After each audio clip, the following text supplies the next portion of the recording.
Hi, everybody. My name is John. I'm a postdoc in Jim Collins' lab at MIT and the Broad Institute. And I'm going to be summarizing some work that we recently published in Cell, wherein we leveraged ML to discover new structural classes of antibiotics. So we've had antibiotics for the better part of about 100 years now. And throughout the history of antibiotic discovery, there have been a couple major eras. The dominant and perhaps the defining era of antibiotic discovery occurred between the 1940s and the 1960s. This is the so-called golden era of antibiotic discovery. And this is a period of high productivity where we were able to find many different structural and functional classes of antibiotics through screening secondary metabolites produced by soil-dwelling microbes, right? So we isolate microbes from the dirt, looked at what molecules they produced, and then asked did any of these molecules inhibit the growth of a pathogen of interest. And interestingly, the vast majority of currently used clinical antibiotics came from this period between the 1940s and the 1960s. However, come the early to mid 1960s, our ability to find novel structural and functional classes of antibiotics through this approach decreased. And as such, in more recent decades, we turned to another technology, high throughput screening, in an attempt to find new antibacterial drugs. Unfortunately, high throughput screening has not resulted in any novel clinically used antibiotics. And there are many reasons for this. I'll name three. The first one is that you're limited in how many molecules you can screen in a laboratory. So the largest antibacterial screens that have been produced are on the orders of hundreds of thousands to maybe a few million molecules. And while that may sound like quite a lot, it's in fact not, because the types of chemicals that are generally assembled in these screening collections don't necessarily explore such a vast chemical space as one would hope. The second reason is cost, right? So it costs a lot of money to perform screens on that scale because you have to physically curate every molecule that you're going to screen. So that can be a tens of millions of dollars endeavor. And the last factor is time, right? It takes a long time, many months or more, to screen 1 million compounds, right? So given these drawbacks and the resulting alarmingly lean antibiotic pipeline, which is coupled to growing global antibiotic resistance, we asked, can we leverage ML approaches in an attempt to discover antibiotics more quickly and less expensively, right? So that was the logic that kind of started this project, and for the cost and time savings, right? Like instead of having to screen empirically every molecule that you're going to assess, you can train a model on, thousands to perhaps tens of thousands of molecules, right? Then use that model to predict novel antibiotics from vast chemical spaces that would otherwise be impossible to empirically assay, right? So you can use your model and run predictions on hundreds of millions to billions of molecules, and that would simply be infeasible in a wet lab setting. And the cost, your costs are limited to your training screen and the cost of computing when you run predictions, right? So with that in mind, we set forth and started the project. So the first thing that we did was gather training data. So I screened 2,335 molecules, functionally and structurally very diverse, for those that inhibited the growth of E. coli, right? So this is the data on the left. So all the dots in blue are molecules that did not inhibit the growth of E. coli.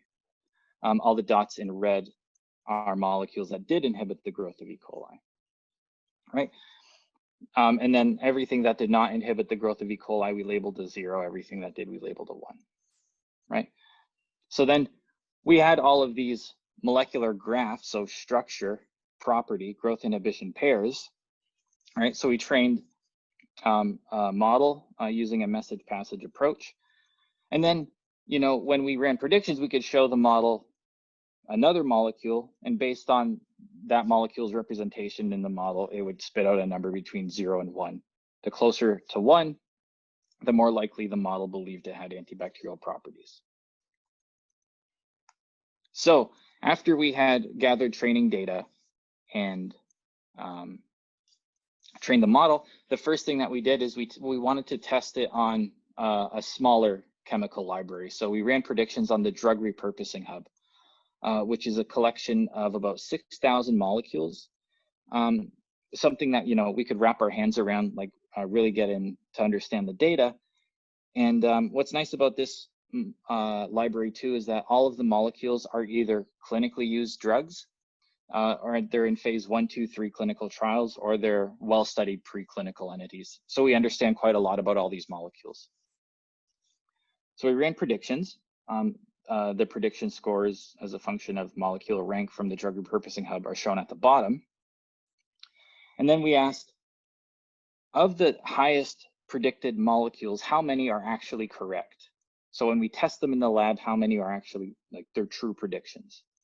So we curated the top 99 predictions, tested them in the lab for growth inhibition against E. coli, using the same experimental conditions as we used to train the model. And we observed that 51 out of the 99 predicted molecules were actually growth inhibitory against E. coli. So then what we wanted to do is ask, of these 99 molecules that the model predicted to be antibiotic, and of the 51 that are actually antibiotic, are there any of these 51 that don't look like a typical antibiotic? So what we did is we looked for the Tanimoto nearest neighbor of all of these 51 true positives. And the Tanimoto nearest neighbor, we looked for what that means is what is the structural similarity to the nearest antibiotic structurally, right? And what we wanted to do was find molecules that had that were structurally dissimilar from its nearest neighbor antibiotic. And the molecule that fit that bill is shown on the right here, and that is Halicin. So this molecule is strongly predicted to be antibacterial and structurally divergent from any known class of clinically used antibiotic. Okay, so this is Halicin. And on the left here at the bottom, what we see is the dose response curve for growth inhibition of Halicin against E. coli. And we see that Halicin inhibited the growth of E. coli at a concentration of about 2 micrograms per milliliter.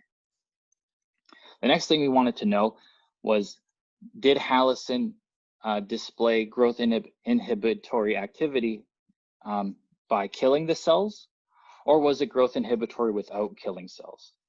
And that data is shown here on the right. So on the vertical axis, we see cell viability. Horizontal axis is drug concentration. And we see that at increasing concentrations of Halicin with increasing durations of incubation, we see that Halicin decreases cell viability. So it's killing cells.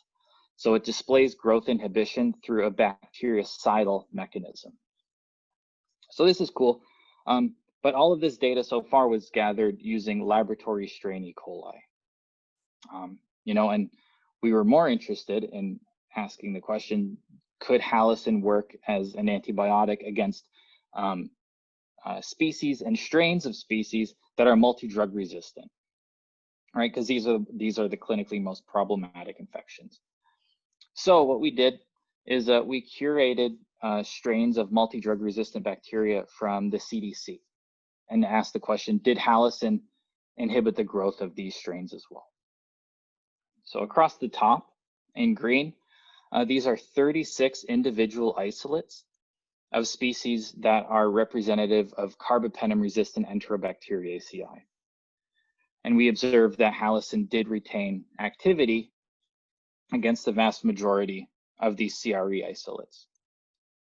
Immediately below in red, so this is a 36 strain Acinetobacter baumannii multi-drug resistance panel.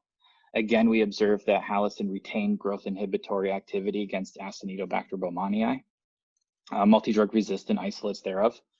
However, at the bottom, we tested Pseudomonas aeruginosa, a multi-drug resistance panel of Pseudomonas aeruginosa, and we observed that the potency of Halicin decreased by at least an order of magnitude. Now, we haven't studied it in depth, but it's well known that Pseudomonas aeruginosa has a cell surface that excludes a lot of molecules. So it's more likely than not that Halicin has physicochemical properties that are not conducive to permeability through that cell envelope. So this was cool. We also wanted to test it against a bacterium that many bacteriologists consider an atypical bacterium, and that's Mycobacterium tuberculosis. And again, on the left, we can see that Halicin displayed moderate activity at inhibiting the growth of MTB. And on the right, we can see that it retained that bactericidal mechanism of action. Okay, so this was cool. We had a molecule that had a relatively broad spectrum of activity, and it was bactericidal, and it was able to overcome, a wide array of antibiotic resistance genes. Right. So the next question is obviously, well, how does it work? Right. What is the mechanism of action of the molecule? So what we tried to do initially is evolve antibiotic resistant strains of E. coli that are resistant to Halicin's activity, right? And this is a fairly common way that people elucidate mechanism of action, because you start off with a sensitive, a wild type bacterium. You incubate it with your drug of interest. You grow a resistant strain. You then sequence the genome of that resistant strain, and sometimes the mutations that arise in that resistant strain are in the coding sequence of the protein that your molecule is inhibiting, right? So it's a fun way to figure out mechanism. So that's what we tried to do. What we can see here on the left is a 30-day evolution experiment wherein we grew E. coli in the presence of varied concentrations of Halicin, and every day we transferred that culture into new Halicin with the hope of evolving resistance. However, we can see in blue here that over the 30-day evolution experiment, we were unable to evolve resistance to Halicin using this approach. Contrarily, we ran the conventional antibiotic ciprofloxacin as a control, and we were able to evolve high-level resistance over the course of the 30-day experiment. These data were recapitulated in a similar experiment wherein we attempted to evolve resistance instead of in liquid media on solid media. So what we're seeing here on the panels on the right are plates of solid growth medium that have supplemented in them either Halicin or ciprofloxacin. We then take wild type E. coli, spread it on the surface of the plate, and put it in the incubator and then wait. And we can see over the course of 7 days that we were readily able to grow ciprofloxacin resistant mutants, whereas we were unable to grow mutants that were resistant to Halicin. Now, in terms of elucidating mechanism, this wasn't ideal, but what's cool is that, molecules that have intrinsically low frequencies of resistance are cool because they might make good antibiotics, right? That have prolonged shelf lives relative to what we have. So, given that we couldn't use evolution to help us understand the mechanism of Halicin, we turned to RNA sequencing, right? And so what we did is all we were doing is asking, what is the cellular response when we give E. coli Halicin? And then can we use that to make predictions about the function of Halicin? So what we did is we took wild type E. coli, treated it with a range of concentrations of Halicin for varying durations, purified the RNA, subjected it to sequencing. And what we observed was an immediate downregulation in the expression of genes that are involved in locomotion and flagellar biosynthesis, and genes involved in membrane protein complexes. All right. So at the start, we didn't immediately know what this meant, but some reading in PubMed showed that this is a common response when you dissipate the proton motive force that exists across the cytoplasmic membrane of bacteria.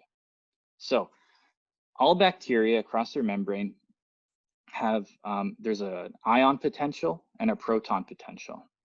And if you dissipate those, cells lose viability.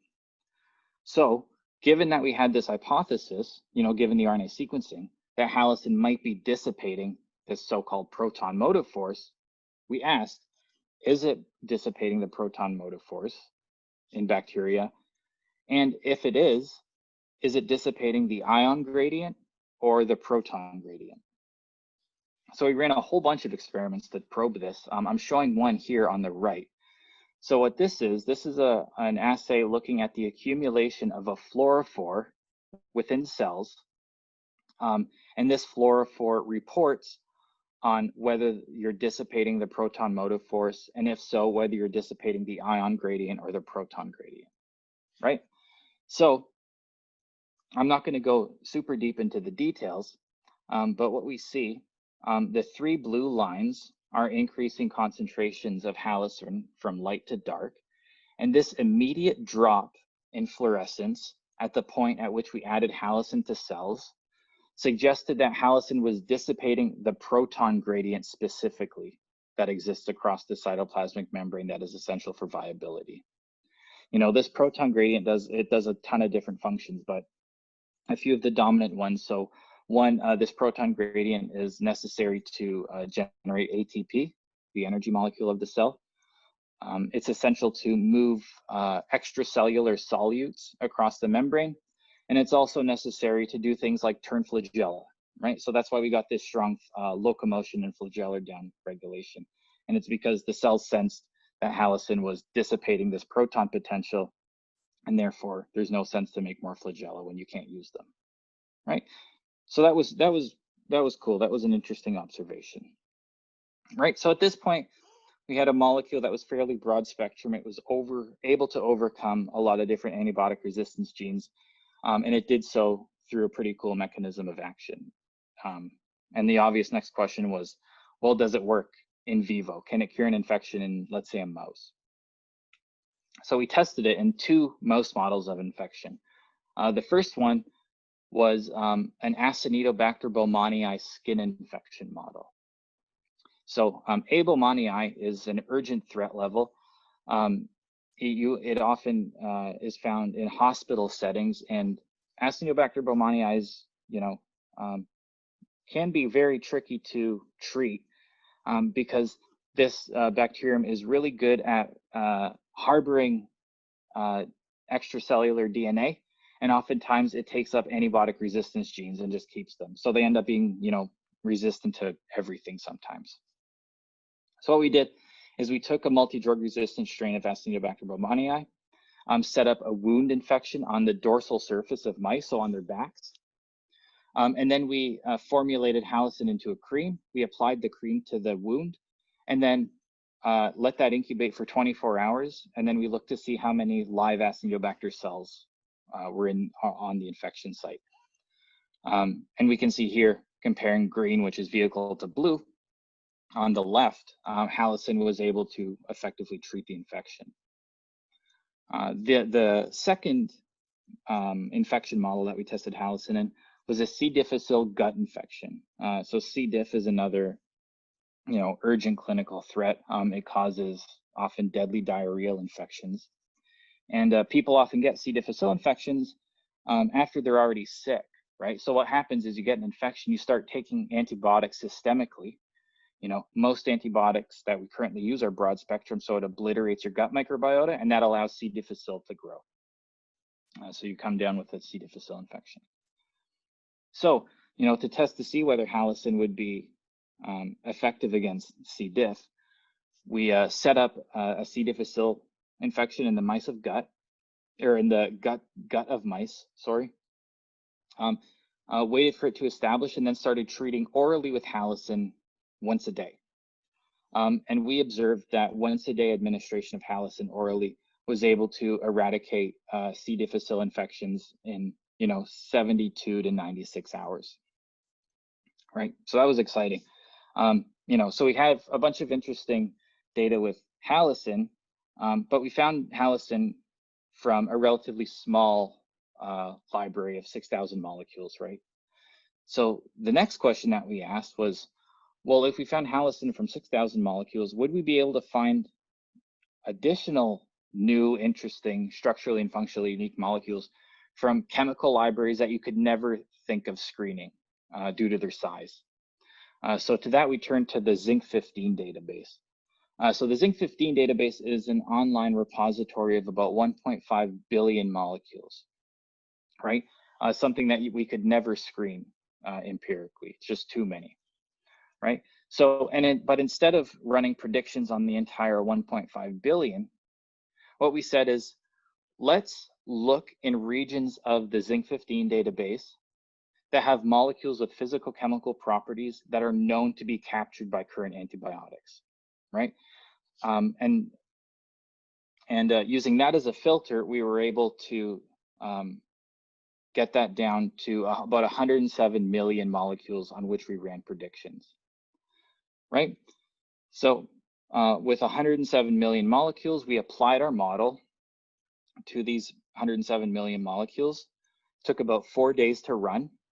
And then we did the same thing that we did with the drug repurposing hub, right? We asked, we took the highest predicted molecules and asked which of these strongly predicted molecules are structurally least similar to known antibiotics, right?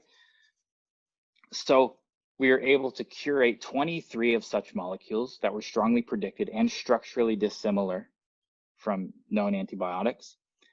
And excitingly, 8 of those 23 molecules displayed antibacterial activity against at least one bacterial pathogen. Now, what was really exciting is that 2 of these 8 molecules, shown here on the right, displayed broad spectrum activity and were potently bactericidal, meaning that they killed bacteria outright. So given that we observed activity, broad spectrum activity against drug-resistant strains by these 2 molecules, we are currently investigating both of these now for precise mechanism of action, as well as any potential in vivo efficacy. Okay, so that was a summary of the antibiotics paper that we recently published. I have a lot of thanks to give, everyone in Jim's lab, Jim obviously, Regina Barzilai and Tommy Yakala, Eric Brown's lab at McMaster, George Church, Deb Hung, Ahmed Badran, all these folks who helped out a lot.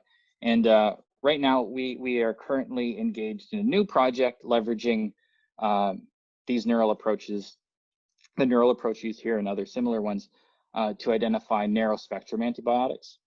And the goal there being, instead of looking for broad spectrum molecules that could damage the gut microbiota, can we find species specific antibiotics such that you can take these molecules systemically and not damage your microbiome. So with that, thank you everybody for listening, and I'm happy to field any questions.